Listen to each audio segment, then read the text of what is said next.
வெள்ளை வெள்ளை ஆசை சின்ன சின்ன ஆசையான ரகசியம் தெரியுமா? ஏஆர் ரகுமான் மாற்றிய அந்த ஒரு வார்த்தை. ஏஆர் ரகுமானின் ரோஜா பட அறிமுகத்தில் உருவான சின்ன சின்ன ஆசை பாடல் இந்திய திரை இசையை மாற்றியமைத்தது. இந்த பாடலை ஒரு காலத்தால் அழியாத வெற்றியாக மாற்றியதின் பின்னணி ரகசியங்களை அதை பத்தி பார்க்கலாம் வாங்க. இந்திய திரை இசையின் வரைபடத்தை ஒரே ஒரு ஆல்பத்தின் மூலமா மாற்றியமைத்தவர் இசை புயல் ஏஆர் ரகுமான். 1992ஆம் ஆண்டு ரோஜா படத்தின் மூலமா அவர் திரையுலகில் கால் பதித்த போது ஒட்டுமொத்த தேசத்தையும் தன் பக்கம் திரும்பி பார்க்க வைத்த அந்த மேஜிக்கான பாடல் தான் சின்ன சின்ன ஆசை. இன்று உலகமே கொண்டாடும் ஒரு ஆஸ்கர் நாயகனின் ஆரம்ப புள்ளி எப்படி இருந்தது? அந்த பாடலின் பின்னணியில் ஒளிந்திருக்கும் சுவாரஸ்யமான சினிமா ரகசியங்கள் இதோ நமக்காக. இயக்குனர் மணிரத்னம், இசைஞானி இளையராஜா கூட்டணி என்பது அப்போது தமிழ் சினிமாவின் பிரிக்க முடியாத ஒரு வெற்றி கூட்டணி. ஆனா, ஏதோ ஒரு புதிய ஒளியை தேடிக்கொண்டிருந்த மணிரத்னத்துக்கு ஒரு விளம்பர விருது விழாவில் ரகுமான் அறிமுகமானாரு.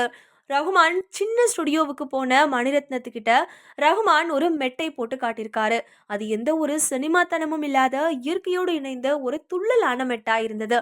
அந்த மெட்டு தான் பின்னாளில் இந்தியாவோட தேசிய கீதம் போல் ஒலிக்க போகும் சின்ன சின்ன ஆசை என்பதை அன்று அவர்கள் அறிந்திருக்கவே இல்லை. கவி பேரரசு வைரமுத்து இந்த பாடலுக்கான வரிகளை எழுத அமர்ந்த போது ஒரு பெண்ணின் தூய்மையான ஆசைகளை வெளிப்படுத்த வெள்ளை வெள்ளை ஆசை என்றுதான் முதலில் எழுதினார். வெள்ளை என்பது தூய்மையின் அடையாளம் என்பது அவருடைய வாதம். ஆனால் அந்த மெட்டில் இருந்த துள்ளலுக்கு வெள்ளை என்ற வார்த்தையை விட குழந்தைகளின் மழலைத்தனம் கொண்ட சின்ன சின்ன என்ற வார்த்தை மிகச் சரியாக பொருந்தும் என ரகுமானும் மணிரத்னமும் கருதினாங்க. அந்த எளிய மாற்றம் தான் பாமர மக்கள் முதல் படித்தவர்கள் வரை எல்லாரையுமே இந்த பாடலை முணுமுணுக்க வைத்தது. ஒரு மாஸ் ஹிட் பாடலுக்கு சிக்கலான வார்த்தைகளை விட எளிய உணர்வுகளே முக்கியம் என்பதற்கு இந்த பாடல் ஒரு சிறந்த உதாரணம். அந்த காலத்துல நேரடி இசைக்கருவிகளை வைத்து பாடல்கள் பதிவு செய்யப்பட்ட சூழல்ல ரகுமான் தன்னோட ஸ்டுடியோல ஒரு நவீன லெபராட்டரிய வச்சிருந்தாரு.